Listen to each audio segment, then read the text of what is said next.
They tell you the system is built for your freedom. They promise stability, growth, opportunity, and security. They tell you that if you work hard, save responsibly, and trust the institutions in charge, everything will work out in the end. But history tells a very different story.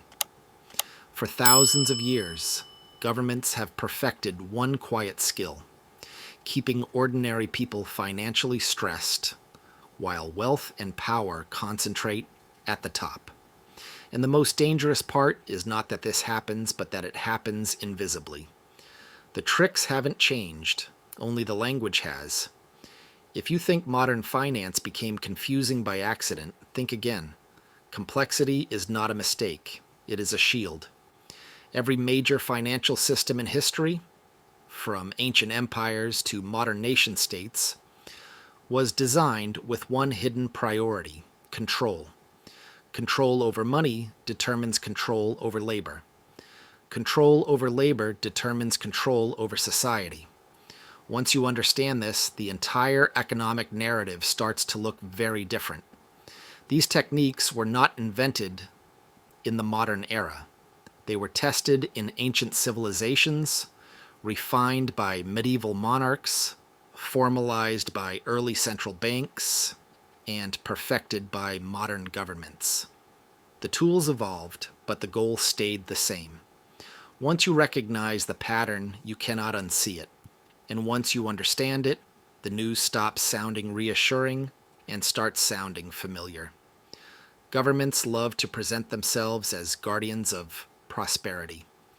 They speak of fairness, growth, and shared success. But when you examine history closely, a darker truth keeps resurfacing. Again and again, governments shift the costs of their decisions onto the public, while protecting their own authority and the interests closest to them. The process is gradual, legal, and wrapped in official language, which is exactly why it works. The oldest and most reliable trick is inflation. When a government spends more than it collects, it faces a simple choice. It can raise taxes openly and risk public anger, or it can reduce the value of money quietly and make everyone pay without fully realizing it. Inflation allows governments to take purchasing power from citizens without ever passing a vote that says, "We are taxing you more." Ancient Rome perfected this method. As military expenses grew and borders expanded, Roman emperors needed more money than taxes could provide. So they began reducing the silver content of their coins. At first, the change was barely noticeable, but over decades, the denarius transformed from nearly pure silver into a copper coin coated with a thin silver wash. Officially, it was still the same coin. In reality, it represented far less value. The consequences were severe. Prices climbed rapidly. Savings lost value. Wages failed to keep up. The population paid for imperial spending without ever being told they were being taxed. It was a silent transfer of wealth from the public to the state. Today, the mechanism is identical. Only now it is managed through monetary policy instead of metal coins. After Rome, the strategy evolved. In the Middle Ages, rulers turned to forced loans. Kings in England, France, and Spain demanded money from wealthy merchants and guilds under the label of loyalty and duty. These loans were rarely voluntary. Refusal could result in confiscation, imprisonment, or worse. Sometimes repayment was promised. Often it arrived late, devalued, or not at all. Wars were financed. Royal courts expanded. And private wealth was absorbed into state power. What made this trick effective was its framing. It wasn't theft, it was patriotism. And because resistance was dangerous, compliance became normal. By the 17th century, finance became institutionalized. When Britain created the Bank of England, it was not an act of generosity or innovation for the public good. It was a solution to a funding problem. The government needed money for war, and wealthy investors were willing to provide it for a guaranteed return. This arrangement sounded fair on the surface. Investors lent money. The state paid interest. But the interest was funded by taxes on ordinary people, taxes on everyday necessities like salt, beer, and cloth. The wealthy received safe, predictable returns. The working population funded those returns through consumption and labor. This structure became the foundation of modern government finance. Lending money to the state became the safest investment on earth. Not because governments were productive, but because they could always extract resources from their populations. The system rewarded proximity to power and shifted risk downward. Fast forward to the modern world, and the architecture remains the same. Governments run persistent deficits, issuing massive amounts of debt. They promise infrastructure, employment, and social support, but a significant portion of this money flows into military spending, corporate subsidies, and financial rescues. The benefits concentrate quickly. The costs are spread slowly. When repayment becomes unavoidable, spending at the top rarely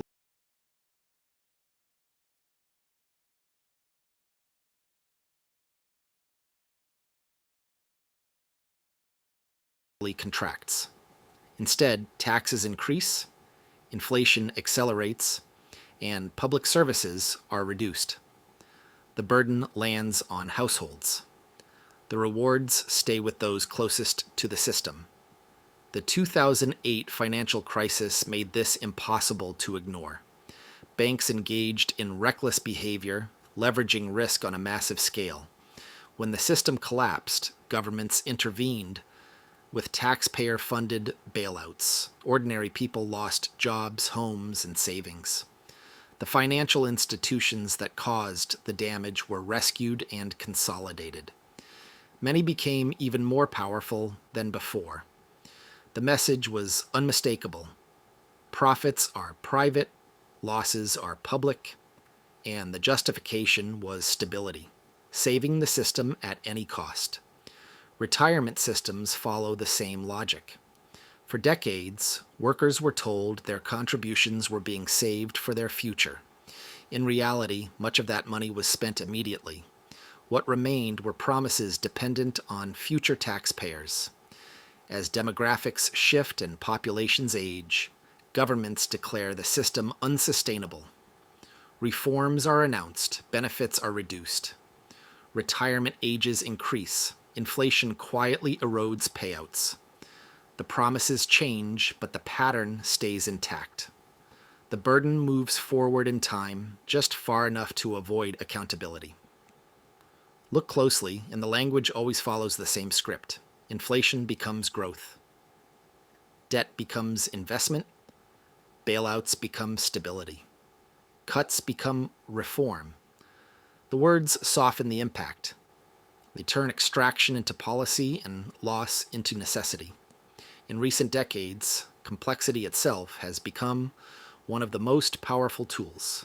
Quantitative easing, derivatives, structured products, tax codes thousands of pages long, budgets buried under technical jargon. When systems become too complex to understand, public resistance disappears. In ancient Rome, people could see debased coins in their hands. Today, the trick is hidden in balance sheets, algorithms, and acronyms. When you cannot see how wealth is being transferred, you cannot fight it. The outcome is predictable. Asset prices rise dramatically. Stocks, real estate, and financial instruments surge.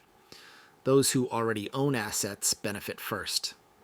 Those who rely on wages fall behind as living costs rise faster than income. This is not a malfunction, it is the design. History doesn't repeat itself exactly, but it echoes relentlessly. The same financial tricks that weakened Roman citizens are still draining households today. Different technology, different terminology, same result. Most people never escape these traps because they don't know they exist. They accept inflation as natural, debt as unavoidable, bailouts as necessary. They trust official explanations instead of studying economic history. But knowledge changes the balance of power.